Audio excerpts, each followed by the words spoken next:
அதிகாரம் 7வது வசனம். பிலதெல்பியா சபையின் தூதனுக்கு நீ எழுத வேண்டியது என்னவெனில், பரிசுத்தம் உள்ளவரும் சத்தியம் உள்ளவரும் தாவீதின் திறவுகோலை உடையவரும் ஒருவரும் பூட்டக்கூடாதபடிக்கு திறக்கிறவரும் ஒருவரும் திறக்கக்கூடாதபடிக்கு பூட்டுகிறவருமாய் இருக்கிறவர் சொல்லுகிறதாவது, உன் கிரியைகளை அறிந்திருக்கிறேன். உனக்கு கொஞ்ச பலன் இருந்தும் நீ என் நாமத்தை மறுதலியாமல் என் வசனத்தை கை கொண்டபடியினால் இதோ திறந்த வாசலை உனக்கு முன்பாக வைத்திருக்கிறேன், அதை ஒருவனும் பூட்ட மாட்டான். இந்த 2 பகுதிகளிலிருந்து சில காரியங்களை எடுத்து பார்க்க ஆரம்பித்தோம். இதுல பாத்தீங்கன்னா திறவுகோல் அப்படின்னு வருது. 7வது வசனத்துல பாத்தீங்கன்னா திறவுகோல், ஆங்கிலத்துல கீ அப்படின்னு கூட சொல்லலாம். பூட்டுறத பத்தி போட்டிருக்குது. ஒருவரும் பூட்டக்கூடாதபடி திறக்கிறது, ஓபன் பண்றது, க்ளோஸ் பண்றது. அதுக்கப்புறம் அடுத்த வசனத்துல பாத்தீங்கன்னா திறந்த வாசல் அப்படின்ற அந்த வார்த்தை பயன்படுத்தப்படுகிறது. அப்புறம் பூட்ட மாட்டான். அப்போ இந்த டோர், கேட், வாசல், பூட்டுறது, திறக்கிறது அப்படின்ற இந்த காரியங்கள்லாம் வருகிறது. இந்த வசனத்துல நம்ம போய் பார்த்தோம்னா இங்க போட்டிருக்குது, ஆண்டவர் திறக்கிறேன் அப்படின்னு சொல்றாரு. உன் கிரியைகளை அறிந்திருக்கிறேன், உனக்கு கொஞ்ச பலன் இருந்தும் நீ என் நாமத்தை மறுதலியாமல் என் வசனத்தை கை கொண்டபடினால் இதோ திறந்த வாசலை உனக்கு முன்பாக வைத்திருக்கிறேன். ஆண்டவர் சொல்றாரு, அந்த திறந்த வாசலை நான் உனக்கு வைக்கிறேன்ற சொல்றாரு. யாருமே அதை பூட்டவும் மாட்டான் அப்படின்றார். முன்னாடி போய் பாத்தீங்கன்னா அவர் சொல்றாரு, ஒருவரும் திறக்க கூடாதபடிக்கு பூட்டுகிறவர், ஒருவரும் பூட்டக்கூடாதபடிக்கு திறக்கிறவர். நம்ம வாழ்க்கையில ஆண்டவர் இதை தான் சொல்ல விரும்புகிறார். நம்மளுடைய வாழ்க்கையில நமக்கு தேவையான எல்லா கதவுகளையும் ஆண்டவர் திறக்கிறார். நம்மளுக்கு தேவையில்லாத கதவுகள் எல்லாவற்றையும் அவர் பூட்டுகிறார்.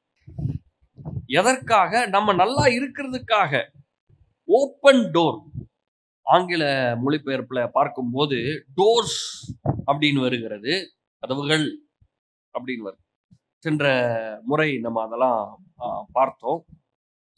நீதிமொழிகள் 4ஆம் அதிகாரம் 18வது வசனத்துல, நீதிமான்களுடைய பாதை நடுப்பகல் வரைக்கும் அதிகமாய் பிரகாசிக்கிற சூரிய பிரகாசம் போல் இருக்கும்.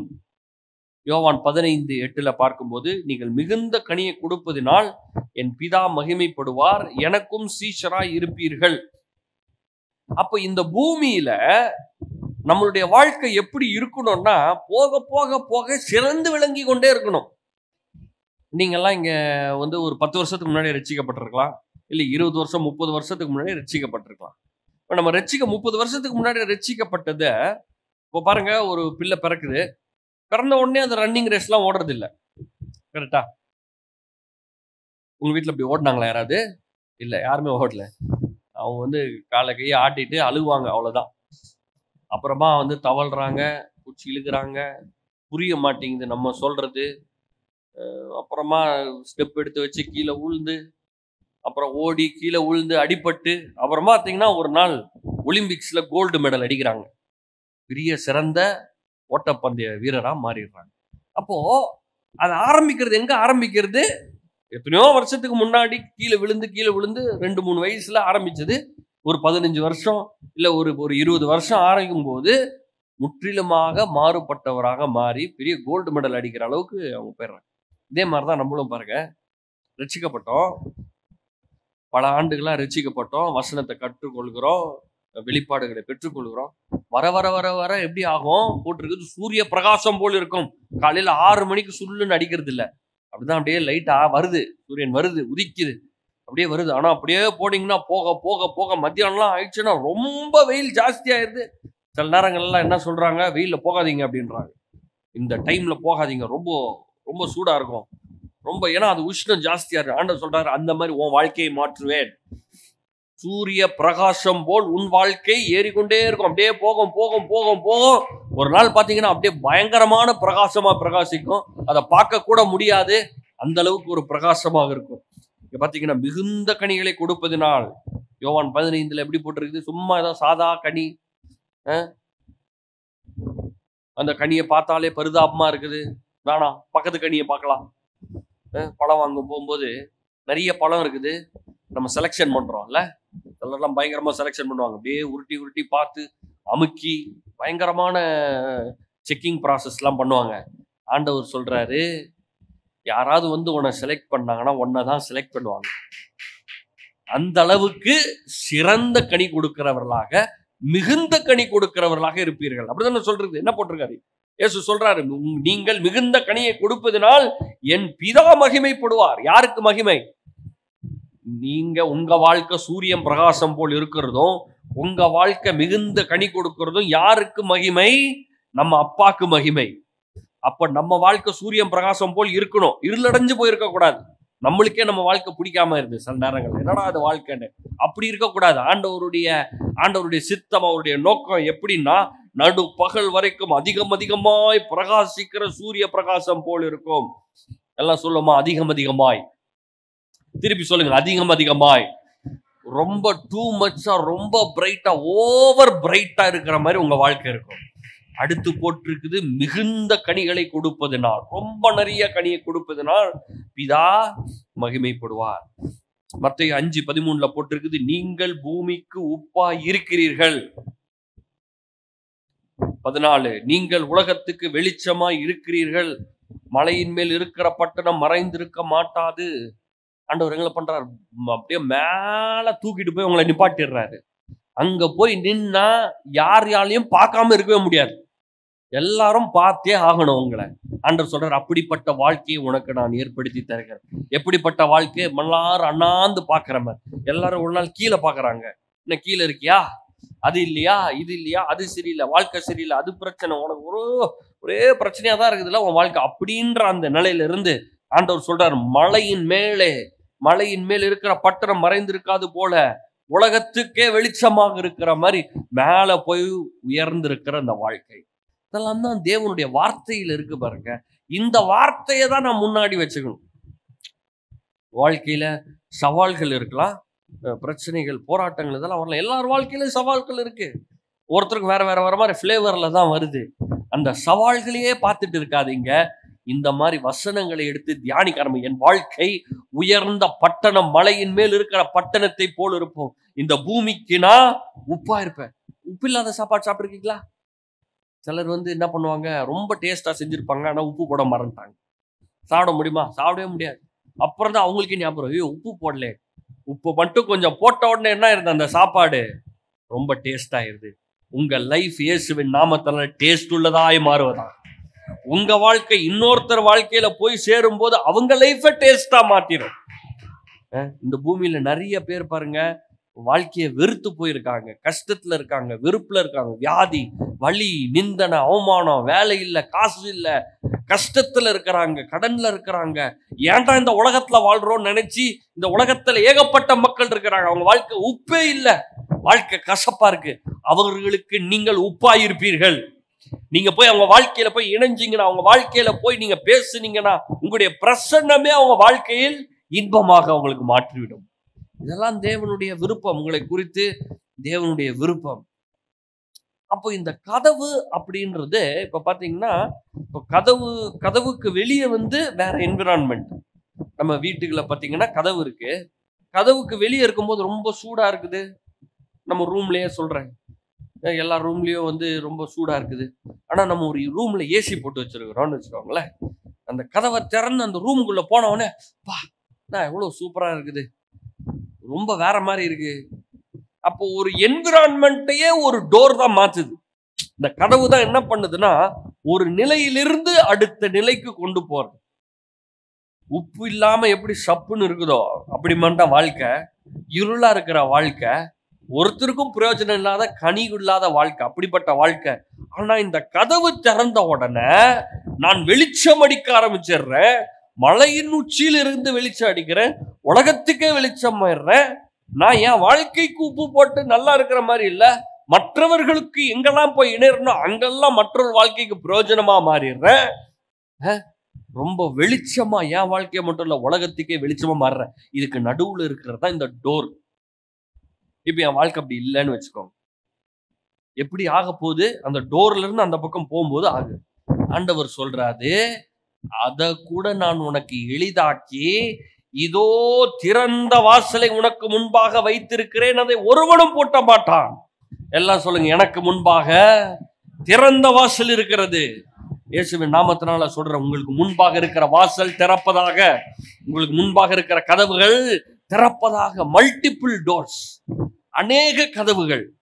குடும்ப நல்வாழ்வுக்கு என்ற கதவு, செழிப்பென்கிற கதவு, குழந்தை பாக்கியம் என்கிற கனவு, திருமணம் என்கிற கதவு, செழிப்பு என்கிற கதவு, ஆமா, இன்பம் சந்தோஷம் என்கிற கதவு எல்லாம் திறக்கப்படுகிறது. எப்படி இந்த பக்கத்துல இருந்து அந்த பக்கம் டோட்டலா டிஃபரெண்ட் லைஃப்ல, டோட்டல் டிஃபரெண்ட் லைஃப். ஆண்டவர் சொல்றாரு, அந்த திறந்த வாசலை உனக்கு நான் வைத்திருக்கிறேன், ஒருவனும் அதை பூட்ட மாட்டான். அப்போ நம் வாழ்க்கையில் முன்னேறி செல்வதற்கு, நம் வாழ்க்கையில் தடையில்லாமல் முன்னேறி செல்வதற்கு இந்த வாசல் திறந்திருக்க வேண்டும். வாசல் தான் வந்து ரொம்ப ரொம்ப அப்படியே தடப்பட்டு இருக்கிற மாதிரி இருக்குது. எல்லாம் வர்ற மாதிரி இருக்குது, ஆனா எதுவும் வரமாட்டேங்குது. இந்தா வந்துடும், நாளைக்கு வந்துடும், அடுத்த மாசம் எல்லாம் சரியாயிரும். சரி, போன வருஷம் தான் யோசிச்சோம் இந்த வருஷம் வாழ்க்கை நல்லா இருக்கும்னு, ஆனா இந்த வருஷமே முடிய போகுது, ஒன்றும் பெருசா எதுவும் நடக்க மாட்டேங்குதே அப்படின்னு நீங்க யோசிச்சுட்டு இருக்கலாம். ஆண்டவர் சொல்றாரு, உனக்கு முன்பாக நான் திறந்த வாசலை வைத்திருக்கிறேன். இன்றைக்கு திறந்த வாசல் உங்க வாழ்க்கையில உண்டாகிறது. இதுவரைக்கும் க்ளோஸா இருந்த மாதிரி தெரிஞ்சிச்சுல, அது எல்லாமே இப்போ ஓபன் ஆகுது உங்க வாழ்க்கையில. உங்க வாழ்க்கையில நீங்கள் திகைத்து போகக்கூடிய அளவிற்கு கதவுகள் திறக்கிறது. ஆண்டவர் சொல்றாரு, அத நான் அப்படிதான் பண்ணுவேன்னு சொல்றாரு ஆண்டவர். நீ திகைத்து போவாய். இந்த பக்கம் பாத்தீங்கன்னா ஒண்ணும் இல்லாத மாதிரி இருக்குது, ஆனா அந்த பக்கம் போனா எல்லா நிறைவும் இருக்கிறது. இந்த பக்கம் கஷ்டமும் கண்ணீருமா இருக்கு, அந்த பக்கம் போனா சமாதானமும் சந்தோஷமும் நிரம்பி இருக்குது. அதுக்கு நடுவுல இருக்குது இந்த கதவு. அந்த கதவையே சொல்றாரு ஆண்டவர், சொல்றாரு, நான் திறக்கிறேன், அதை ஒருவனும் பூட்ட மாட்டான். அப்போ இப்படிப்பட்ட வார்த்தைகள் வரும்போது, தேவனுடைய வார்த்தை இந்த மாதிரி சொல்லும் போது, ஃபர்ஸ்ட் நம்ம பண்ண வேண்டியது என்னன்னா, இதை கேட்கணும். ஆலயத்துக்கு வர்றது அதான் ரொம்ப முக்கியம். இந்த மாதிரி ஒரு இடத்துல வந்து ஆண்டவர் ஆராதிச்சு இந்த வசனங்களை கேட்பது என்பது ரொம்ப முக்கியம். ஃபர்ஸ்ட் கேட்கணும். அப்புறம் கேட்டது அது எனக்கு தான் என்று நான் நம்ப வேண்டும்.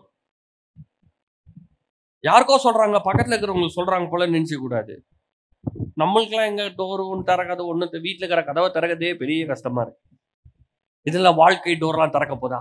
அந்த மாதிரி ஏதாவது சிந்தனை சொல்லும், அதெல்லாம் மிதிச்சு ஒண்ணு இல்லாம ஆக்கி எனக்கு கதவு திறக்குது அப்படின்னு சொல்லணும். நான் வாயை திறந்து நான் சொல்லணும், கேட்கணும், அதை விசுவாசிக்கணும், வாயை திறந்து சொல்லணும். அதாம அது எனக்காக தான் பேசப்படுகிறது இந்த வார்த்தை. அப்புறம் எதிர்பார்க்கணும். இங்க கீழே இறங்கி போகும்போது, நாளைக்கு வேலைக்கு போகும்போது என்னத்தை எதிர்பார்க்கணும்? எனக்காக தேவன் கதவைகளை திறந்திருக்கிறார். இதுவரைக்கும் நடக்காத காரியங்கள் வாழ்க்கையில் இன்றைக்கு நடக்க போகிறது. ஒரு குறைவில்லாத வாழ்க்கை, சந்தோஷமான வாழ்க்கை. என் வாழ்க்கையில நிம்மதியே இல்லாம தான் இருந்தேன், ஆனா கதவு திறக்குது. எல்லாம் சொல்லுங்க, கதவு திறக்குது. சத்தமா சொல்லுங்க, கதவு திறக்குது. இன்னைக்கு இப்போ கதவு திறக்குது. சந்தோஷ கதவு திறக்குது, நிம்மதி கதவு திறக்குது, வெற்றி கதவு திறக்குது, கடன் இல்லாத கதவு திறக்குது, ஆமா, செழிப்பு கதவு திறக்குது.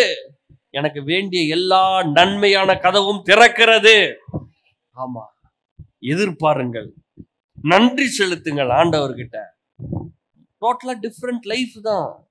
இப்ப சொல்ற போது அது வேற மாதிரி இருக்குது, ஆனா நான் உள்ள போனேன்னா அது வேற மாதிரி இருக்கும். நான் விரும்புகிறதுக்கும் மிகவும் அதிகமாக ஆண்டவர் அதை ஆயத்தமாக்கி வைத்திருப்பார். சங்கீதம் 24:7, வாசல்களே உங்கள் தலைகளை உயர்த்துங்கள், அநாதி கதவுகளே உயருங்கள். வாசல்களே உங்கள் தலைகளை உயர்த்துங்கள், அநாதி கதவுகளே உயருங்கள். வாசல்னு இருக்கு, அப்புறம் கதவுன்னு இருக்கு. ஆங்கிலத்துல பார்க்கும்போது கேட், டோர் ரெண்டும் வேற வேற காரியங்கள். கேட்டு வந்து எங்க இருக்கும்? Boundary, territory. நம்ம வீட்டு காம்பவுண்ட்ல கேட் இருக்கும்.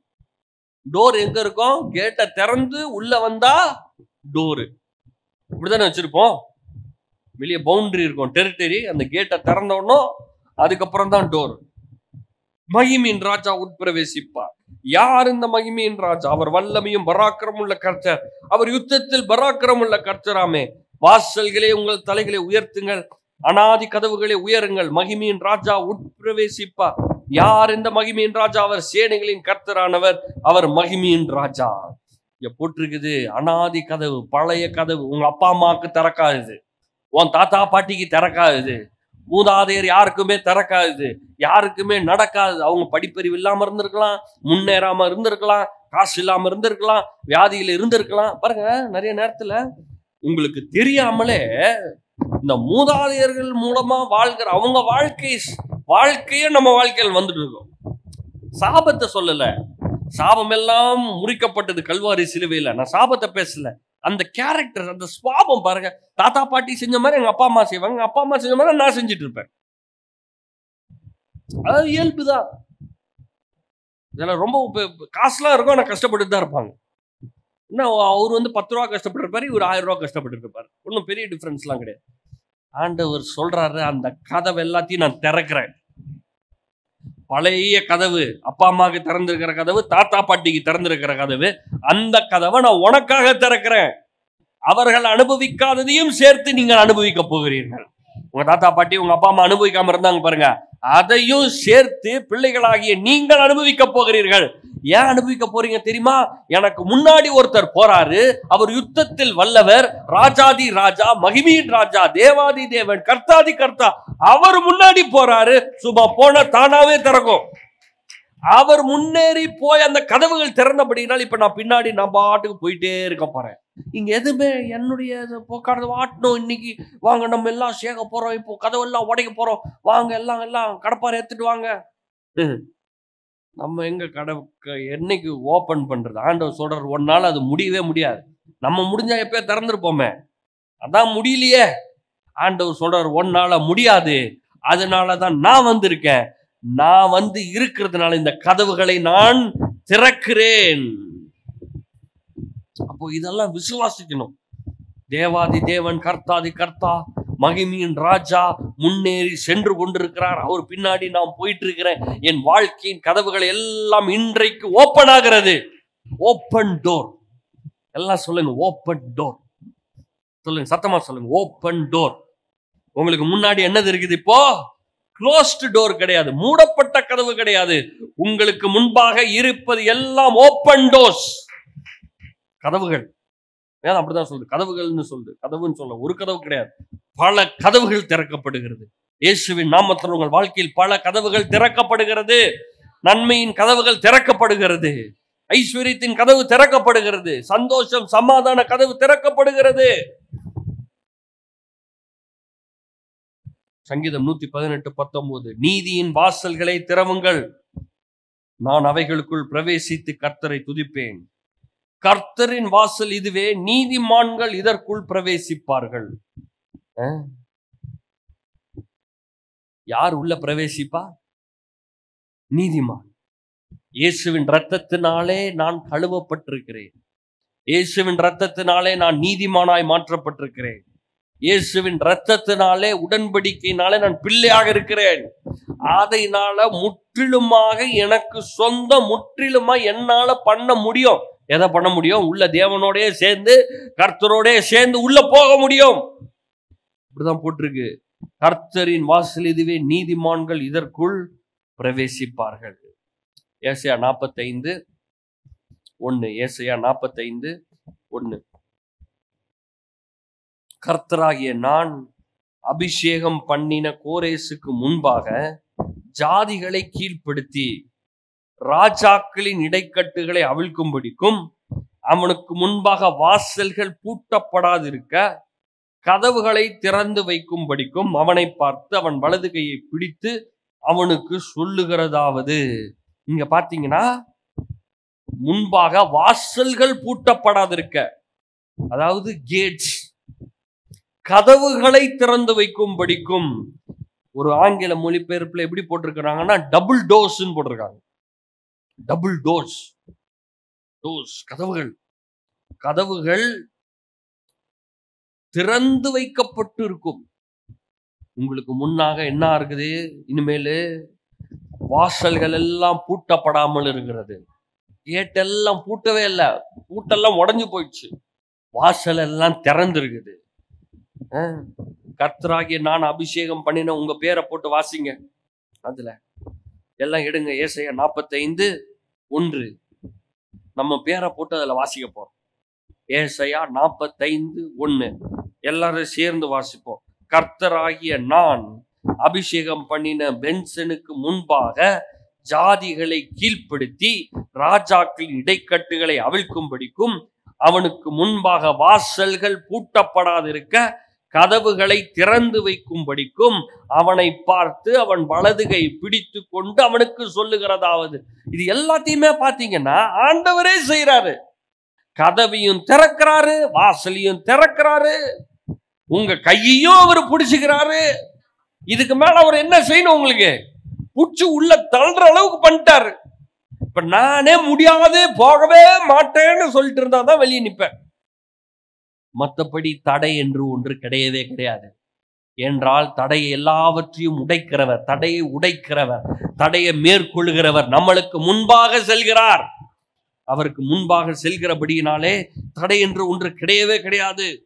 நான் உனக்கு முன்னே போய் கோணலானவைகளை செவ்வையாக்குவேன்.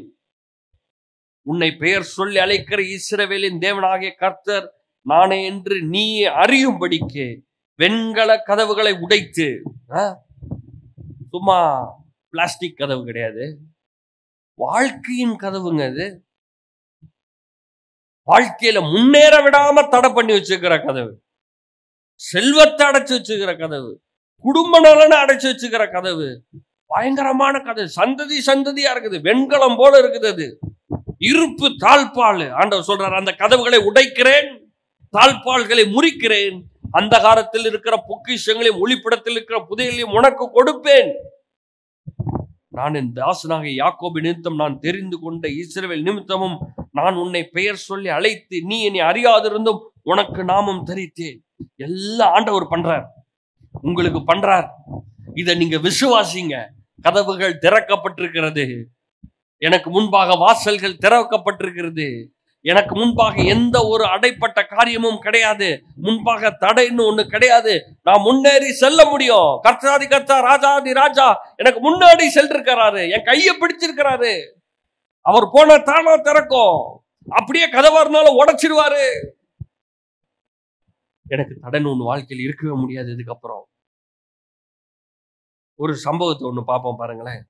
அப்போஸ்தலர் 16ஆம் அதிகாரம், சிலர் 16:26. இந்த சம்பவம் தெரியும். பவுலும் சீலாவையும் கட்டி வச்சிருக்கிறாங்க, அடிச்சு சுவிசேஷத்தின் நிமித்தமா அடிச்சு கட்டி வச்சிருக்கிறாங்க.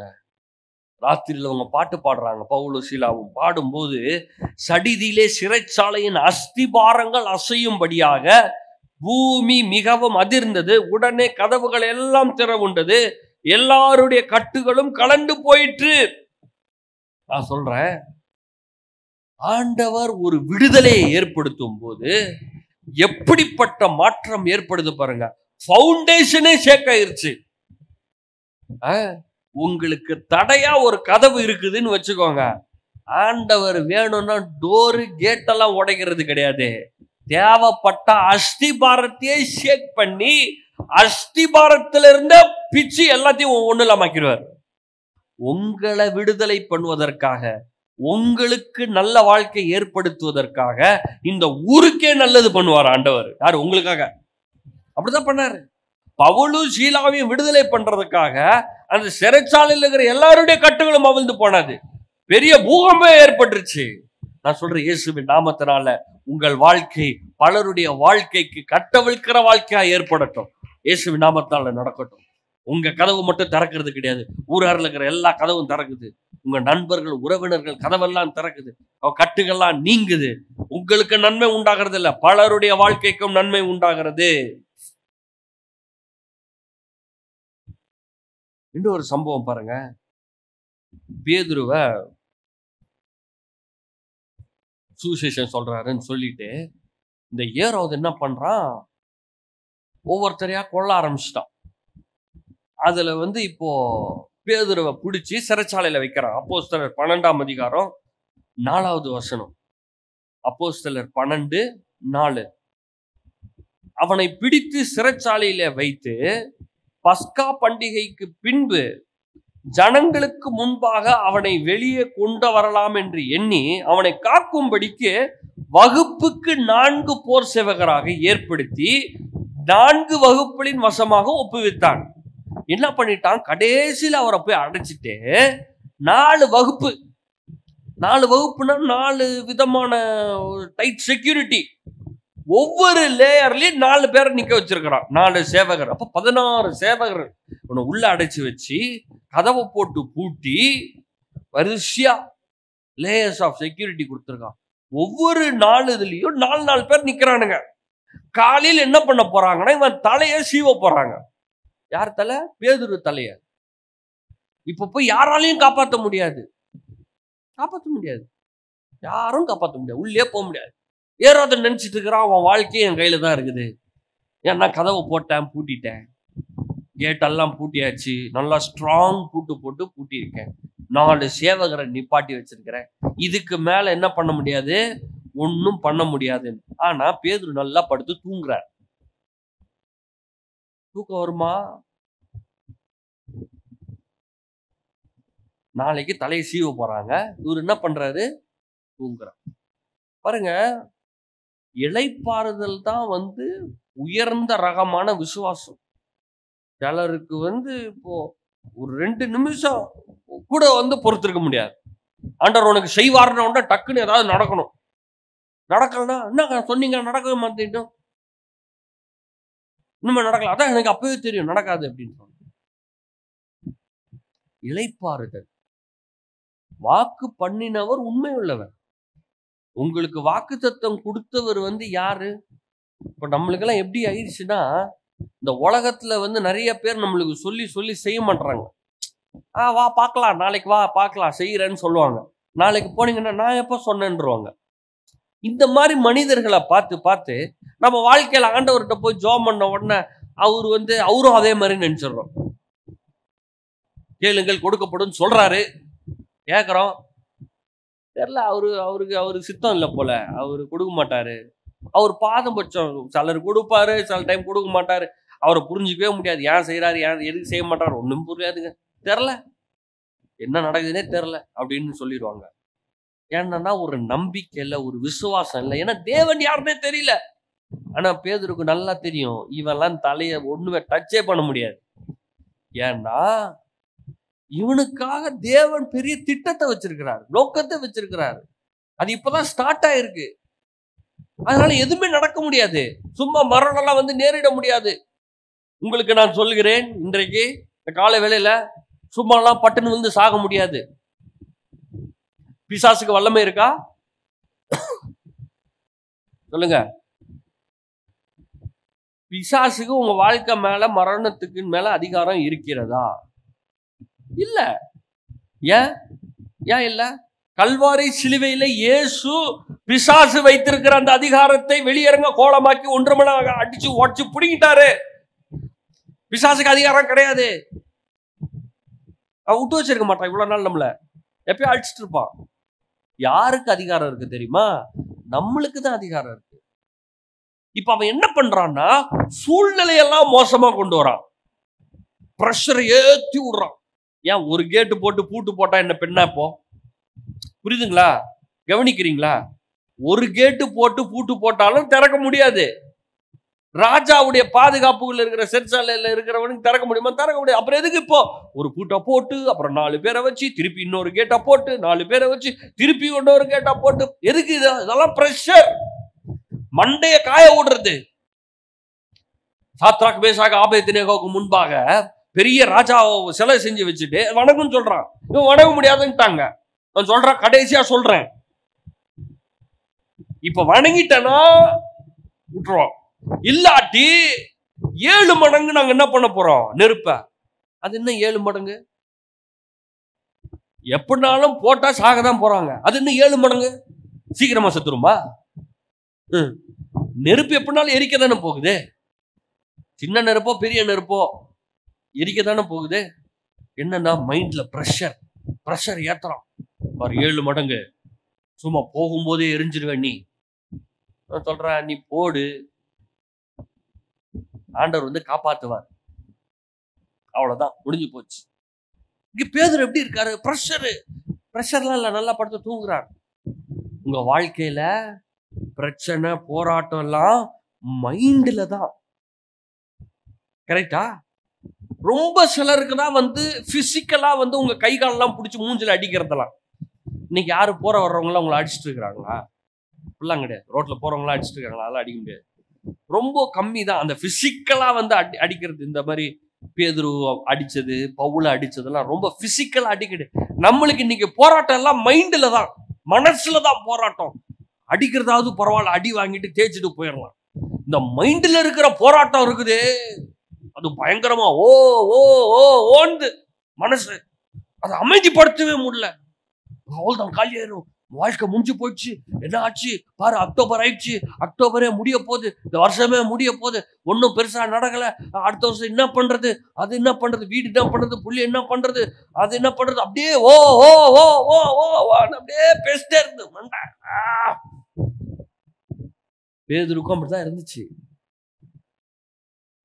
ஆனா எல்லாத்தையும் அமைதியாப்படுத்தி அவர் ரெஸ்ட்டுக்கு போயிட்டார். நம்ம இளைப்பாறுதல் இருக்கும் போதுதான் ஆண்டவர் செயல்பட முடியும். நீங்க அத பண்றேன், இதை பண்றேன், அப்படி பண்றேன், இப்படி பண்றேன்னா ஆண்டவரால வேலையே செய்ய முடியாது. ஆண்டவர் வேலை செய்யணுமா, நீங்க வேலை செய்யணுமா? சொல்லுங்க. நம்மளால பெருசா செய்ய முடியாதுங்க இந்த உலகத்துல. நம்மளால நம்ம பிரச்சனையை தீர்க்க முடியாது. உங்க பிரச்சனையை நீங்க தீர்க்க முடிஞ்சா அப்புறம் எதுக்கு இந்த வேதம், வசனம், பரிசுத்த ஆவி, இயேசு, புதிய உடன்படிக்கை, இயேசுவின் ரத்தம், இதெல்லாம் எதுக்கு? நம்மளால முடியாது. ஆண்டவர் சொல்றார், பலத்தினாலும் அல்ல, பராக்கிரமத்தினாலும் அல்ல, என்னுடைய ஆவியினாலே. ஆண்டவரால தான் ஆகும், நம்மளால முடியாது. நம்ம பிரச்சனையை தீர்க்க கூடிய ஆள் நம்ம கிடையாது. அந்த பாயிண்ட்டுக்கு நீங்க வந்துருங்க. ஆண்டவரே, என் பிரச்சனையை தீர்க்க முடியாது, ஓப்பனா சொல்லுங்க. என் பிரச்சனையை தீர்க்க முடியாது, என் பிரச்சனையை தீர்க்க முடியாது. உங்களை மாதிரியே நானும் பிரச்சனை வந்தா ஆண்டவர்கிட்ட தான் போனோம். இந்த உலகத்துல எந்த ஒரு மனுஷரும் இன்னொருத்தர் பிரச்சனையை தீர்ப்பதற்காக இல்லை. நம்ம எல்லாருடைய பிரச்சனையை தீர்க்கிற ஒருவர், அவர் பேர் தான் இயேசு கிறிஸ்து. அவர் சொல்றாரு, பாரம் சுமக்கிறவர்களை என்னிடத்தில் வாருங்கள், நான் உங்களுக்கு இளைப்பாறுதல் தருவேன். இன்னைக்கு பாரமா இருக்கீங்களா, கஷ்டத்துல இருக்கிறீங்களா, கண்ணீர்ல இருக்கீங்களா, வேதனையில் இருக்கிறீங்களா? நான் சொல்றேன், இயேசு உங்களை அழைக்கிறார். இயேசுவிடத்தில் பாரத்தை கொண்டு வந்து கொடுங்கள், அவர் உங்களுக்கு இளைப்பாறுதலை தருவார். இயேசு மேல பாரத்தை வச்சுட்டு ஐயா நல்லா தூங்குறாரு. தேவ தூதன் வந்து 7வது வசனத்துல, கர்த்தருடைய தூதன் அங்கே வந்து நின்றான், அறையிலே வெளிச்சம் பிரகாசித்தது, அவன் பேதுருவை விழாவிலை தட்டி சீக்கிரமா எழுந்திரு என்று அவனை எழுப்பினான். உடனே சங்கிலிகள் அவன் கைகளில் விழுந்தது.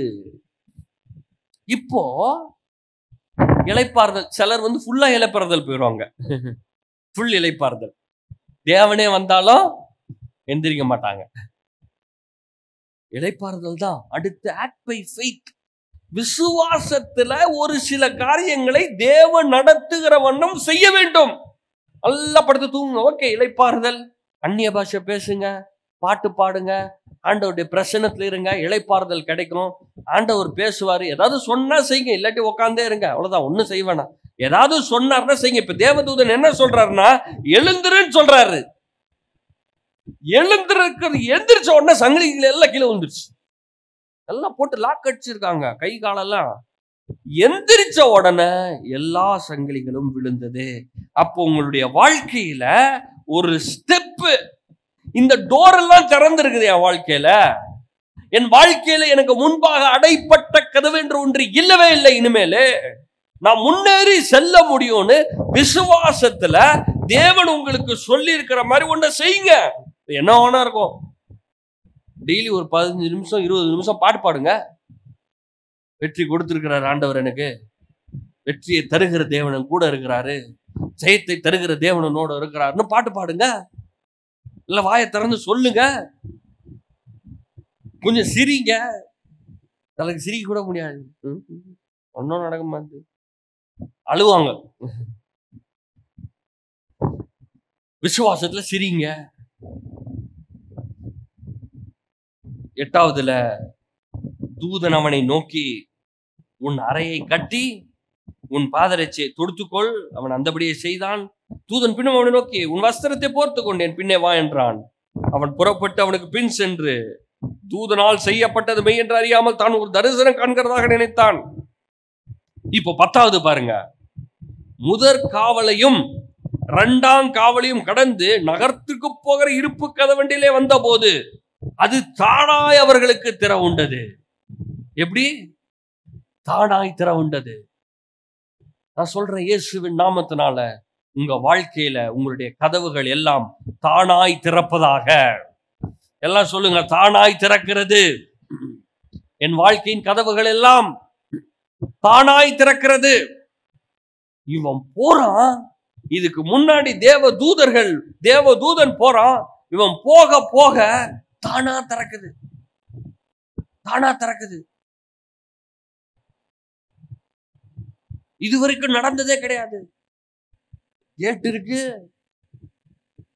பூட்டு வச்சிருக்கு, சேவர்ல இருக்கிறாங்க. ஆனா டோர் இப்ப பாத்தீங்கன்னா தானா திறக்க ஆரம்பிச்சிருச்சு.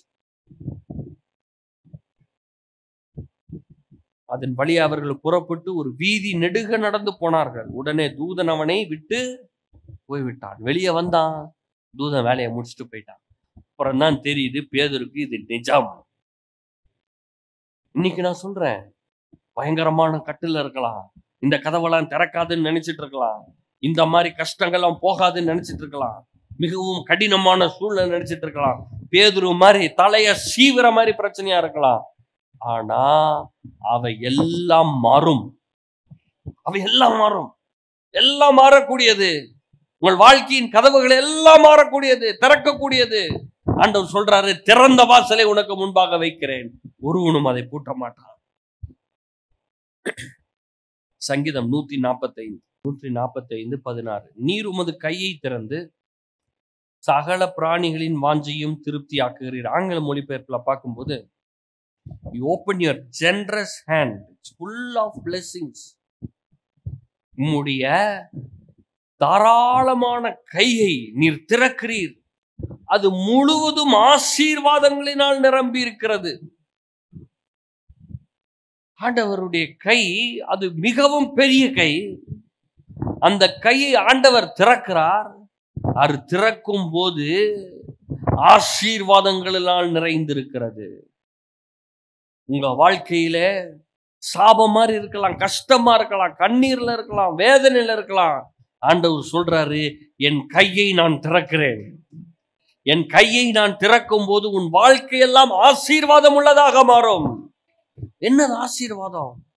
எங்கெல்லாம் கஷ்டம் இருக்கோ அந்த கஷ்டத்தெல்லாம் நீக்குகிறது, அதுதான் ஆசீர்வாதம். எங்கெல்லாம் துன்பம் இருக்கிறதோ அங்க இன்பத்தை தருகிறது, அதுதான் ஆசீர்வாதம். உயர்வு இல்லாம தாழ்ந்து போய் நிலைமையில இருக்கிற அந்த வாழ்க்கையில உயர்வு வருகிறது, அதுதான் ஆசீர்வாதம். தேவனுடைய தயவும் ஆசீர்வாதமும் எப்பயுமே சேர்ந்து வேலை செய்யும்.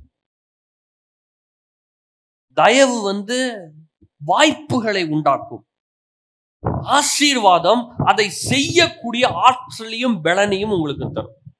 ரெண்டுமே நம்மளுக்கு வேணும். எஸ்தருக்கு தயவு உண்டானது ராஜா கண்கள்ல. என்ன தயவு? ரொம்ப அப்பா அம்மா கூட கிடையாது, சித்தப்பா தான் வளர்க்கிறாரு. ஆனா ஒரு தயவு ஏற்படுது ராஜா முன்னாடி போறதற்கு, தயவு. ஆனா அந்த ஆசீர்வாதம் என்ன பண்ணுதுன்னா, ரொம்ப புத்தி உள்ளவங்களாக, ஞானம் உள்ளவங்களாக, அறிவுள்ளவங்களாக பேசுகிறதற்கும் நடந்து கொள்வதற்கும் உதவி செய்கிறது. இந்த தயவையும் ஆசீர்வாதம் உங்கள் வாழ்க்கையில பேசுங்க. தயவு உண்டாகட்டும், ஆசீர்வாதம் உண்டாகட்டும். ஆண்டவரே, என் வாழ்க்கையில தயவு உண்டாகட்டும். எல்லாரும் சொல்லுங்க, இயேசுவே என்னுடைய வாழ்க்கையிலே தயவு உண்டாகட்டும், என்னுடைய வாழ்க்கையிலே ஆசீர்வாதம் உண்டாகட்டும். எல்லாம் சொல்லுங்க, தயவு உண்டாகட்டும், ஆசீர்வாதம் உண்டாகட்டும். திருப்பி சொல்லுங்க, தயவு உண்டாகட்டும், ஆசீர்வாதம் உண்டாகட்டும். நான் சொல்றேன், இயேசுவின் நாமத்தினால உங்க வாழ்க்கையில எல்லா இடங்களிலும் தயவும் உண்டாகும், ஆசீர்வாதமும் உண்டாகும். கதவுகள்லாம் திறக்கப்படும். தயவு கதவுகளை திறக்கும். உங்க வாழ்க்கையில கதவை திறந்து விட்டுரும். தயவு பண்ற வேலை அதெல்லாம். யாத்ராகமம் 3ஆம் அதிகாரம் 20.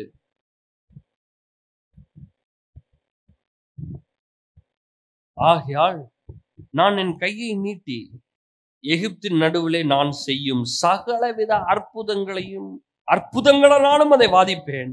அதற்கு பின் அவன் உங்களை போக விடுவான். ஆண்டவர் சொல்றாரு, என் கையை நான் நீட்ட போறேன்றார். யார் கையை? ஆண்டவருடைய கையை. ஆண்டவர் சொல்றாரு, கதவு இருக்கா, அந்த கதவை நான் திறக்கிறேன். கேட் இருக்கா, அதையும் திறக்கிறேன். டோர் இருக்கா, அதையும் திறக்கிறேன். ஏதாவது கட்டு இருக்கா, அதையும் நான் உடைக்கிறேன். அற்புதம் செய்யணுமா, என் கையை நான் நீட்டுறேன். யாருக்கு அற்புதம்? எவனோ ஒருத்தனுக்கு அற்புதம் செஞ்சு ஒன்ன நான் விடுதலை ஆக்கணுமா, அதையும் நான் பண்றேன். அப்பொழுது இந்த ஜனங்களுக்கு எகிப்தியரின் கண்களில் தயவு கிடைக்க பண்ணுவேன்.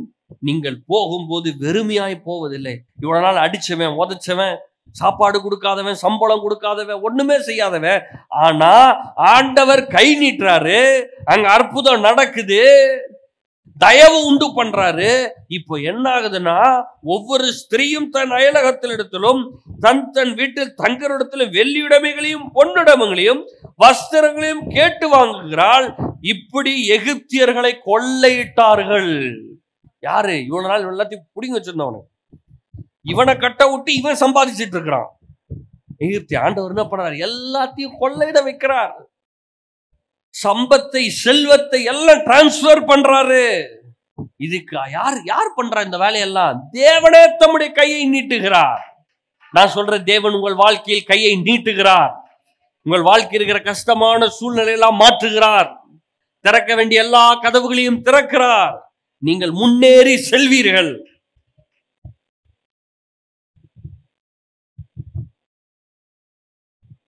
எசேக்கியேல் 34:26. நான் அவர்களையும் என் மேற்றின் சுற்றுப்புறங்களையும் ஆசீர்வாதமாக்கி ஏற்ற காலத்தில் மழை பெய்ய பண்ணுவேன். ஆசீர்வாதமான மழை பெய்யும். ஆண்டவர் சொல்றாரு, உன்னை சுற்றுப்புறம் இருக்கிற எல்லாத்தையும் ஆசீர்வாதமாக்க பண்றேன். ஏற்ற காலத்துல உனக்கு மழையை பெய்ய பண்ணுவேன். ஆசீர்வாதமான மழை உன் வாழ்க்கையில பெய்யும். மழை பெய்யும் உங்க வாழ்க்கையில. மழைன்னா என்னன்னா, ரொம்ப டூ மச், அதை கண்ட்ரோல் பண்ண முடியாது. மழையில போய் நீங்க டம்ளர் பக்கெட்ல பிடிக்க முடியுமா? அது எல்லா இடமும் பெஞ்சிட்டு இருக்கும். இங்க வைப்பீங்களா, இங்க வைப்பீங்களா, எங்க வைப்பீங்க? எல்லா தண்ணியும் உங்களால கேதர் பண்ண முடியுமா? அப்படிலாம் கேதர் பண்ண முடியாது. ரொம்ப டூ மச்சா இருக்கும். மழை சோயின்னு பெய்யும், உங்களை ஃபுல்லா நனைச்சிடும். உங்களை எங்கேயுமே கேப் விடாது, எல்லா இடத்துலயும் அடிக்கும். சில நேரத்துல மழையில போய் நனைஞ்சு பாருங்க, எங்கேயாவது கொஞ்சம் காஞ்சி இருக்குமா? ஃபுல்லா நனைஞ்சிடும். தொப்பையா நனைஞ்சிட்டேன்னு, ஃபுல்லா நனைஞ்சு போயிடுச்சுங்க. ஆண்டவர் சொல்றாரு, ஆசீர்வாத மழை உன் வாழ்க்கையில் பெய்யும். இந்த கதவுகள் திறப்பதுனாலே, இந்த வாசல்கள் திறந்திருப்பதுனாலே, தேவனுடைய கரமே இதை செய்வதனாலே, தேவ தூதர்கள் வந்து உங்களுக்கு கதவை ஓபன் பண்ணுவாங்க. தேவ தூதர்கள் உங்களை அந்த வாசல் வழியா நடத்துவாங்க. அதற்குள்ளே நீங்கள் செல்வீர்கள். அந்த வாசலுக்குள்ளே நீங்கள் செல்வீங்க. சென்னீங்கன்னா உங்க வாழ்க்கை எப்படிப்பட்ட வாழ்க்கையா இருக்கும்னா, ஆசீர்வாதமான மழை பெய்யும். எதுக்கு ஆசீர்வாதம்? எல்லாவற்றிலும் நன்றாக இருப்பதற்கு. குடும்பத்திலே நன்றாக இருப்பீர்கள், பொருளாதாரத்திலே நன்றாக இருப்பீர்கள், இந்த பூமியில் வாழ்க்கையிலே நன்றாக இருப்பீர்கள், வேலை ஸ்தலத்தில் நன்றாக இருப்பீர்கள். உங்களுக்கு ப்ரொமோஷன் கிடைக்கும், வேலை ஸ்தலத்துல ப்ரொமோஷன் கிடைக்கும், வருமானம் பெருகும், மனசுல சந்தோஷ சமாதானம் இருக்கும், நிம்மதி இருக்கும், ஒரு ரெஸ்ட் இருக்கும், நைட்டு நல்லா தூக்கம் வரும். அதுவே ஆசீர்வாதம் தான். நைட்டு தூக்கம் வருதா? ஆசீர்வாதமான வாழ்க்கை. எத்தனையோ பேரு அத்தனை மாத்திரை போட்டா தூக்கம் வர மாட்டான். நல்லா தூங்குறீங்கல்ல படுத்த உடனே, தேவன் கொடுத்த ஈவு, ஆசீர்வாதம். நான் சொல்றேன், அது ஒரு ஆசீர்வாதம். நான் சொல்றேன், இந்த மாதிரி தூக்குறதுக்கு மட்டும் கிடையாதுங்க. காலையில எந்திரிச்சு வேலைக்கு போனாலும் நீங்க கையிட்டு செய்யறதெல்லாம் வாய்க்கிறது. நீங்க எதெல்லாம் செய்றீங்களோ அதெல்லாம் வாய்க்கும். இயேசுவின் நாமத்தினால நான் சொல்றேன், உங்கள் வாழ்க்கையில உங்களுக்கு முன்பாக அடைக்கப்பட்டிருக்கிற கதவு, அடைஞ்ச மாதிரி இருக்கிறது எல்லாம் திறப்பதாக. எல்லாம் வாயை திறந்து சொல்லுங்க, திறப்பதாக. எனக்கு முன்பாக இருக்கிற கதவுகள் திறப்பதாக. எல்லாம் சொல்லுங்க, ஆண்டவரே உம்முடைய கரம், உம்முடைய உதவுகிற கரம் எனக்கு முன்பாக இருக்கிற கதவை திறக்கிறதற்காக நன்றி. ஒவ்வொரு நாளும் சொல்லுங்க, காலையில் எந்திரிச்சு சொல்லுங்க, ஆண்டவரே உம்முடைய கரம் என்னுடைய வாழ்க்கையில் முன்பாக இருக்கிற கதவுகளை திறக்கிறதற்காக நன்றி. உம்முடைய உதவுகிற கரத்திற்காக ஸ்தோத்திரம். அற்புதங்களை செய்கிற கரம் என் வாழ்க்கையில நான் முன்னேறி செல்வதற்காக கோணலானவையெல்லாம் செவையாக்கி ராஜாதி ராஜாவாக கர்த்தாதி கர்த்தராக நமக்கு முன்னாடி போய் அவர் பின்னாடியே நான் போயிடலாம். ஆண்டவர் எல்லா நன்மையினாலும் உங்கள் வாழ்க்கையை நிரப்புவாரா? எல்லாம் ஜெபம் பண்ணுவோம். பிதாவே இயேசுவின் நாமத்தினால உமக்கு ஸ்தோத்திரம். இந்த வார்த்தைக்காக நன்றி, கூட பேசினதுக்காக ஸ்தோத்திரம். ஆண்டவரே, நீர் வைத்திருக்கிற இந்த திறந்த வாசலுக்காக ஸ்தோத்திரம். நீர் எங்கள் வாழ்க்கையில வைத்திருக்கிற இந்த திறந்த வாசலுக்காக ஸ்தோத்திரம். இங்க வந்திருக்கிற ஒவ்வொருடைய வாழ்க்கையிலும் திறந்த வாசலை நீர் உண்டாக்குறதற்காக ஸ்தோத்திரம். மூடப்பட்ட கதவுகள் எல்லாம் இயேசுவின் நாமத்தினாலே திறப்பதாக. அடைக்கப்பட்ட வாசல்கள் இயேசுவின் நாமத்தினாலே திறப்பதாக. திறக்கட்டும் இயேசுவின் நாமத்தினால். வாழ்க்கையில இவ்வளவு நாள் தடைப்பட்டிருக்கிற நன்மைகள், தடைப்பட்டிருக்கிற ஆசீர்வாதங்கள் எல்லாம் இயேசுவின் நாமத்தினால, இயேசுவின் நாமத்தினால திறக்கட்டும், திறக்கப்படுவதாக, திறக்கப்படுவதாக. எல்லா நன்மைகளும், வாழ்க்கையில் வர வேண்டிய எல்லா நன்மைகளும் இயேசுவின் நாமத்தினால ஒவ்வொன்றாய் வந்து சேரட்டும். நன்மை அனுபவிக்கட்டும், இன்பத்தை அனுபவிக்கட்டும், சந்தோஷத்தையும் சமாதானத்தை அனுபவிக்கட்டும். ஒரு குறைவில்லாமல் வாழட்டும். இயேசுவின் நாமத்தில் பிதாவே, ஆமென்.